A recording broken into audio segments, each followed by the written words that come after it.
ನಮಸ್ಕಾರ ರೈತ ಬಾಂಧವರೇ ಹಾಗೂ ರೈತ ಭಗಿನಿಯರೇ ಹಾಗೂ ಎಲ್ಲ ನನ್ನ ಆತ್ಮೀಯ ವೀಕ್ಷಕರೇ, ಇವತ್ತಿನ ದಿನ ನಾವು 50 ಮೆಡಿಸಿನಲ್ ಪ್ಲ್ಯಾಂಟ್ಸ್ ಅಥವಾ ಆರೋಗ್ಯಕ್ಕೆ ಬೇಕಾದಂತಹ ಮೆಡಿಸಿನಲ್ ಪ್ಲ್ಯಾಂಟ್ಸ್ ಅಥವಾ ಮೆಡಿಸಿನ್ ಶಕ್ತಿ ಉಳ್ಳಂತಹ ಔಷಧಿ ಶಕ್ತಿ ಉಳ್ಳಂತಹ ಗಿಡಗಳ ಕುರಿತಾಗಿ ಮಾತಾಡ್ತಾ ಇದ್ವಿ. ಇದು 4ನೇ ಬೆಳೆ ಡ್ಯಾಂಡಿಲಿಯಾನ್ ಅಂತಕ್ಕಂಥದ್ದು.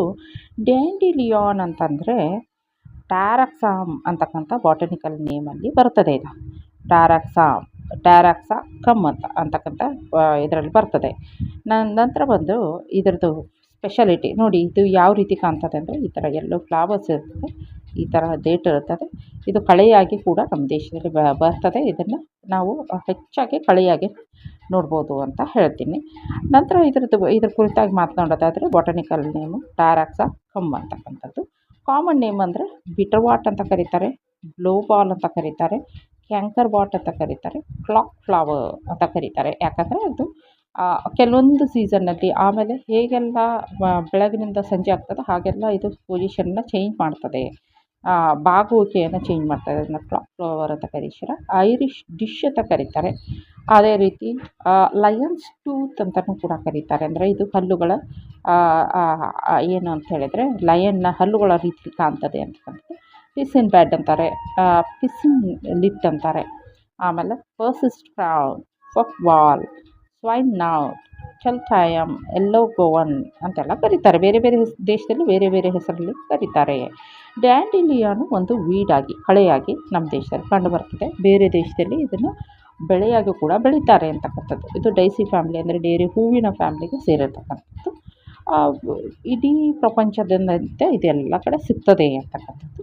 ಇದರಲ್ಲಿ ಹೈ ಲೆವೆಲ್ ಪ್ರೋಟೀನ್ ಇರ್ತದೆ. ಇದೊಂದೇ ಫುಡ್ಡನ್ನು ತೆಕ್ಕೊಂಡು ಸರ್ವೈವ್ ಆಗ್ಬೋದು. ಅಂದರೆ ಯಾವುದೇ ಆಹಾರ ಇಲ್ಲದೆ ಕೇವಲ ಈ ಹೂವನ್ನು ಮಾತ್ರ ಕನ್ಸ್ಯೂಮ್ ಮಾಡ್ಕೋಬೋದು. ಇದನ್ನು ಕುದಿಸಾದರೂ ತಿನ್ಬೋದು, ಬೇಳೆಕಾಳು ಜೊತೆಗೆ ಕುದಿಸ್ಕೊಂಡು ಎಲೆ ಮತ್ತು ಹೂವನ್ನು ಕುದಿಸ್ಕೊಂಡು ವೆಜಿಟೇಬಲ್ ಥರ ತಿನ್ಬೋದು, ಸೂಪ್ ಮಾಡ್ಕೊಂಡು ಕುಡಿಬೋದು, ಟೀ ಮಾಡ್ಕೊಂಡು ಕುಡಿಬೋದು. ಅದಲ್ಲದೆ ಸ್ವೀಟ್ಸಲ್ಲಿ ಬಳಸ್ಬೋದು.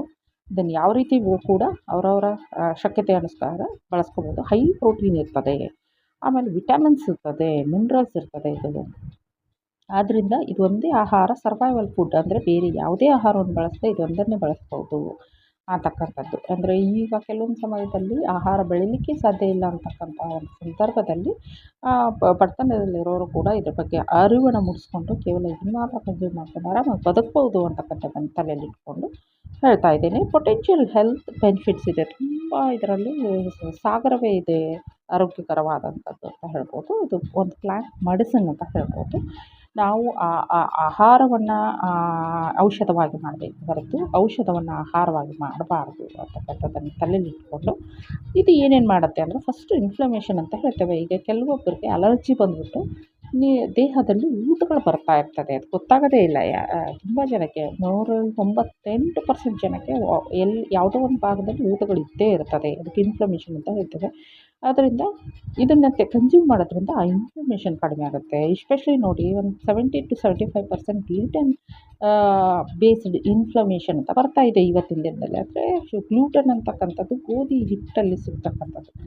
ಅಂದರೆ ಗೋಧಿಯನ್ನು ನಾವು ಕನ್ಸ್ಯೂಮ್ ಮಾಡ್ತಾ ಬರ್ತಾ ಇರ್ತೇವೆ ಎಷ್ಟೋ ಹುಟ್ಟಿನಿಂದ ಹಿಡಿದು, ಬಟ್ ಅದರಿಂದ ಇನ್ಫ್ಲಮೇಷನ್ನು ಸ್ವೆಲ್ಲಿಂಗ್ ಆಗ್ತದೆ, ಒಳಗಡೆ ಬಾವು ಬರ್ತದೆ ಅಂತಕ್ಕಂಥ ಮಾಹಿತಿಯೇ ನಮಗೆ ಇರೋದಿಲ್ಲ.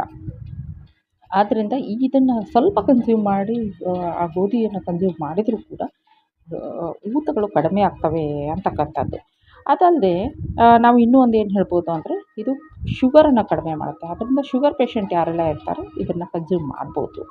ಕೊಲೆಸ್ಟ್ರಾಲನ್ನು ಕಡಿಮೆ ಮಾಡ್ತದೆ. ಅದರಿಂದ ಹೃದ್ರೋಗಿಗಳು ಅಥವಾ ಹೃದಯ ಸಂಬಂಧಿತ ರೋಗಗಳನ್ನು ಕೂಡ ಕಡಿಮೆ ಮಾಡ್ತದೆ. ಇದು ಹೈ ಪ್ರೋಟೀನು ಮತ್ತು ವಿಟಮಿನ್ಸು ಎಲ್ಲ ಇರೋದ್ರಿಂದ ತುಂಬ ಒಳ್ಳೆಯದು ಅಂತ ಹೇಳ್ಬೋದು.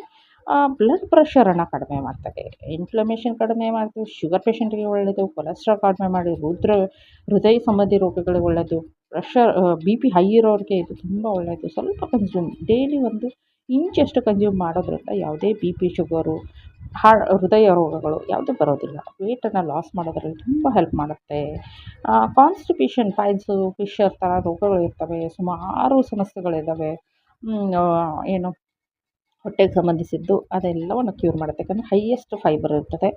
ಆಮೇಲೆ ಇಮ್ಯೂನ್ ಸಿಸ್ಟಮ್, ರೋಗ ನಿರೋಧಕ ಶಕ್ತಿಯನ್ನು ಕೂಡ ತುಂಬ ಚೆನ್ನಾಗಿ ಬಳಸ್ತದೆ ಅಂತಕ್ಕಂಥದ್ದನ್ನು ಹೇಳ್ಬೋದು.